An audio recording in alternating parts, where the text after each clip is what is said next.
Well, good morning and welcome to Zen Live. Another beautiful day in Blackstone, Virginia, the center of the universe. But then you too are the center of the universe. So let's talk about Trump and the Nazis. So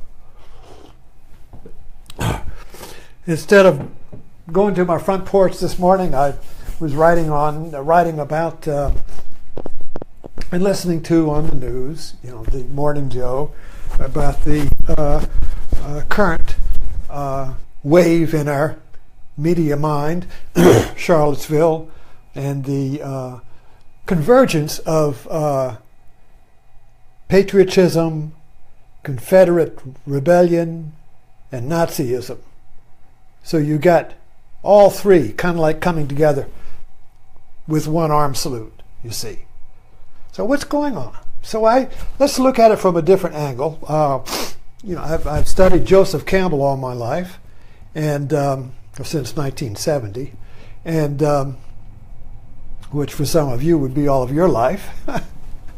And so I understand, I see through the lens of myth and the power of myth and story. So what's looking at it from that lens? What's going on here? Okay, well, men are different from women in that their meaning comes from their tribe. A woman becomes a woman biologically.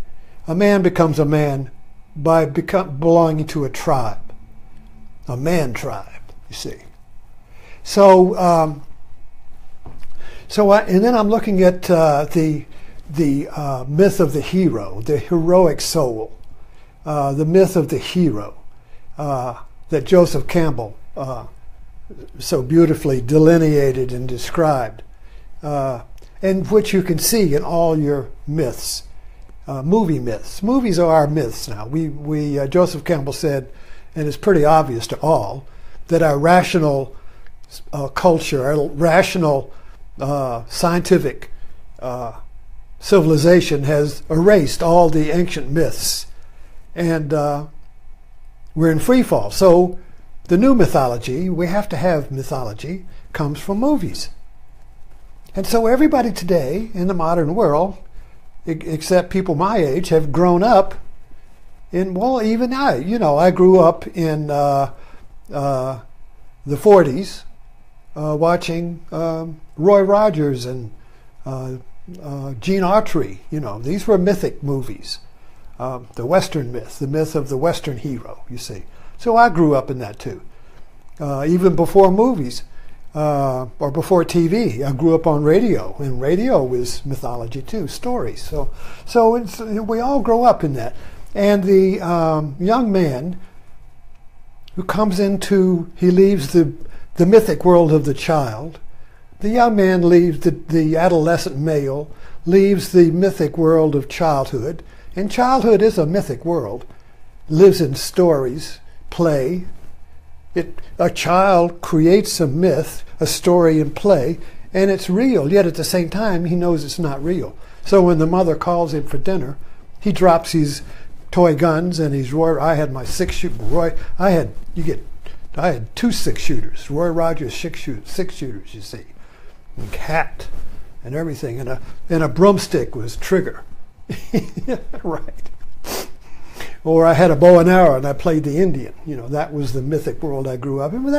But the child is a mythic world, a story world. Yet he knows that when the mother calls for dinner, he drops his guns and eats. He doesn't believe it's real. So then the child leaves the womb of the mother. He leaves the womb of childhood. This is a psychological state, childhood. And there has to be a passage to go from childhood to adulthood. In previous societies, there is no adolescence. You're a child, then you're yanked out of your tent during the night and pulled off in the woods and had this shit scared out of you by some men of the tribe dressed in ghosts and all that, and they slice off the end of your penis or something, and Now you're an adult. There's blood on the soil. There's blood in that initiation. See, so women have their blood initiation. Men want their blood initiated. Blood on the soil. It's through blood that you are initiated into the tribe. Tattoos, scarring. A gang requires you to do a crime, do involved. There's all in the movies. Blood. There must be blood to make the transition real. There must be fear. The birth, the rebirth, you see, this is a birthing process. This is a birth, and there's no birth without pain and blood. This is important, you see. Otherwise, it's just fantasy. It's not real. So, in all of the mythic passages, the passages from one state to another requires some kind of a sacrifice, some kind of a blood sacrifice. Even Christianity, and you go to the church and communion, that is the reenactment of a blood sacrifice, the blood of Jesus. People write that on the wall, the blood of Jesus, the salvation, the saving blood of Jesus, you see. So it's that sacrifice, that blood sacrifice. In the movies, there's always a blood sacrifice. Somebody gives, Sherlock, watching Sherlock last night. And so there was a friend of Sherlock, sacrifices herself, takes a bullet for Sherlock. So take a bullet for that.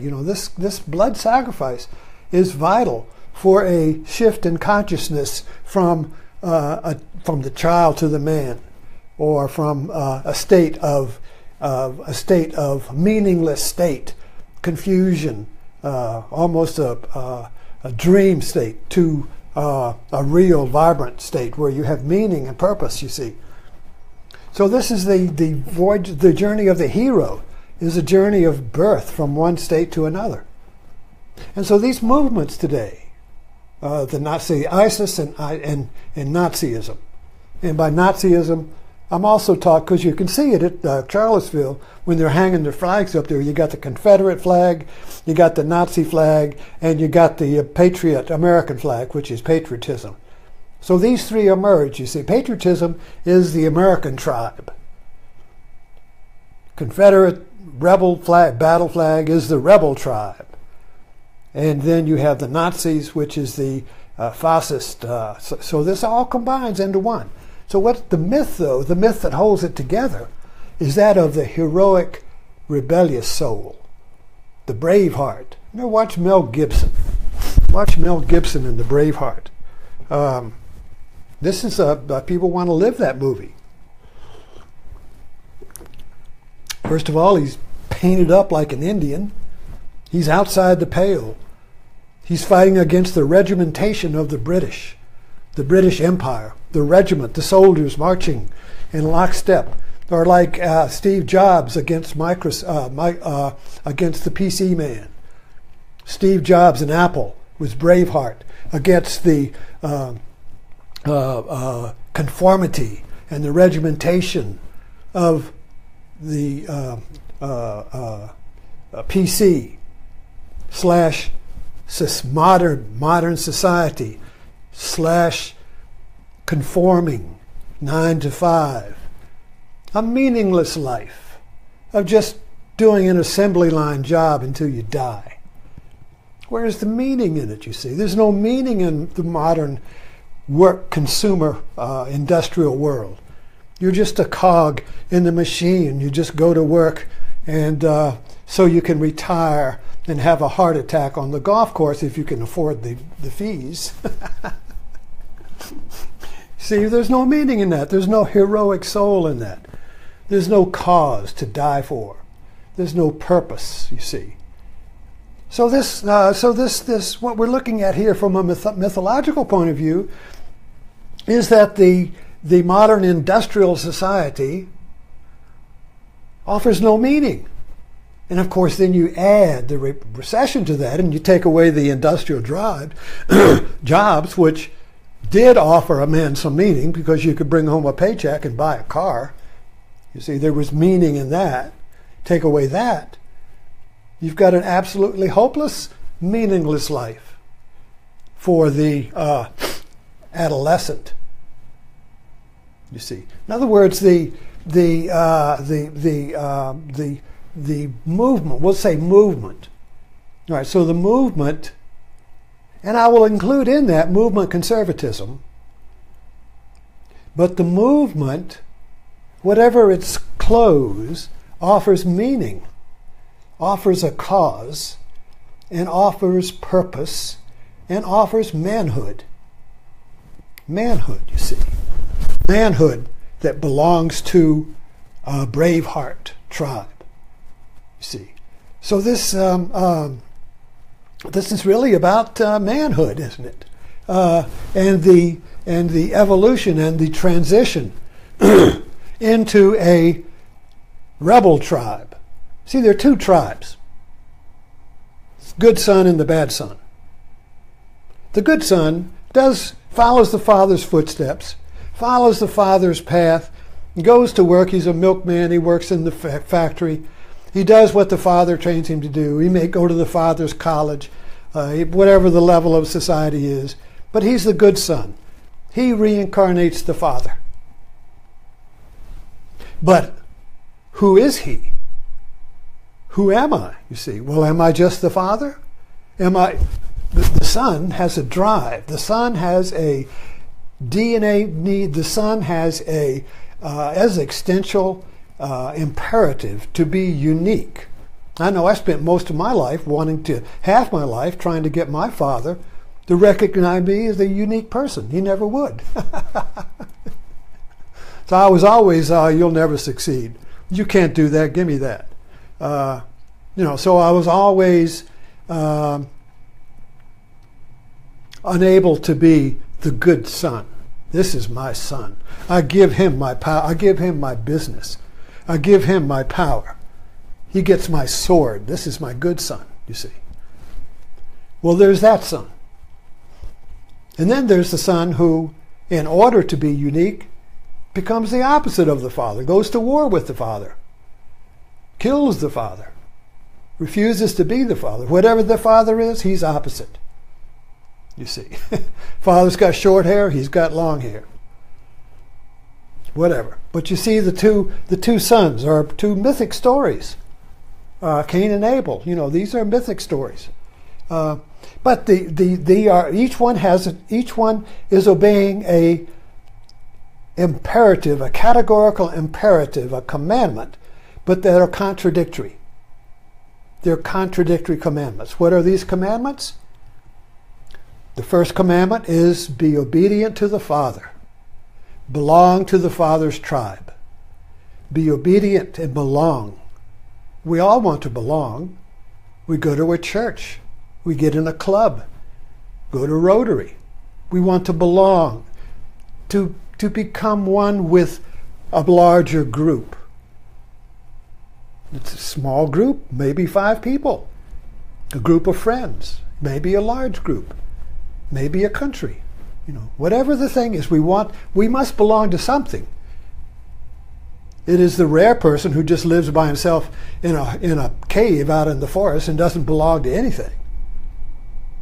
But then that person is obeying the other commandment. What is the other commandment?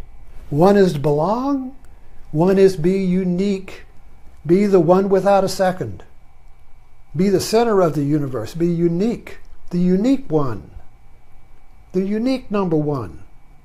Now, how can you be the unique number one and belong at the same time? You can't do these two. Yet they are categorical imperatives. They're in the Bible. You must obey them. But you can't obey them because they're a catch-22. They cancel each other out. So each of us struggles. We must obey. This is the Zen cone. If you say this is a coffee cup, you're wrong. If you say it is a coffee cup, you're wrong. Now, which is it, or I'm going to throw the coffee in your face? You can't choose. You can't do both simultaneously. But the title, let me get back to the title. I forgot that. Trump, the Mythic Man. Trump, the Mythic Man. So what we have with these, I'll say the Nazi Confederate, NCP, NCP, Nazi Confederate Patriot. Okay, all three merge into one. I want to be the one. I want to be the one. Trump always raised it. I'm the number one, you see. Number one. I want to be number one. But I'm number one. I obey that commandment. I am a unique person. That's Trump. But at the same time, I belong to a story. I belong to a tribe. I belong to a story. A group. So the best way to, since we have to obey both commandments, what to do?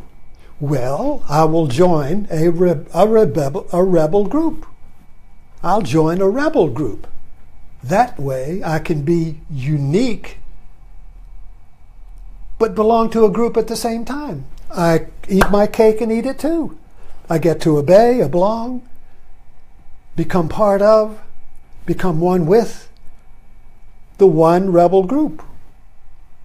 So you can see this myth here taking place in that Trump's base is a rebel army.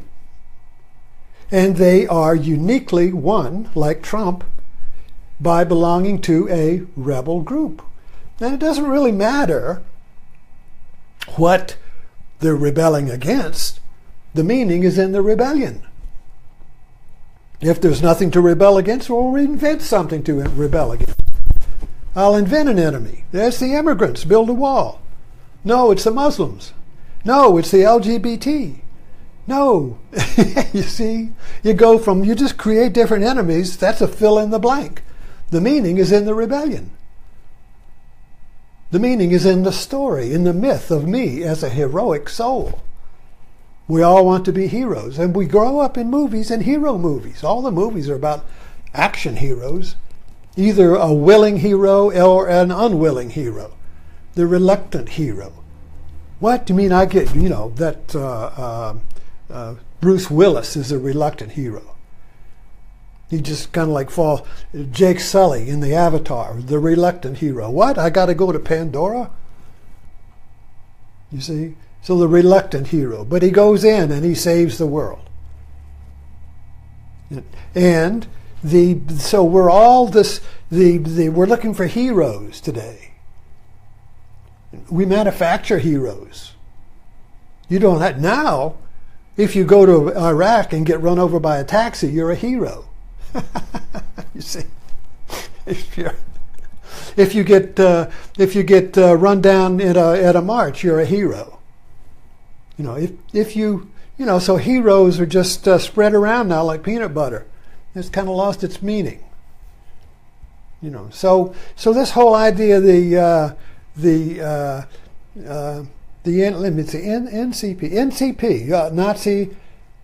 NCP, Nazi Confederate Patriot. You see, this is a heroic movement.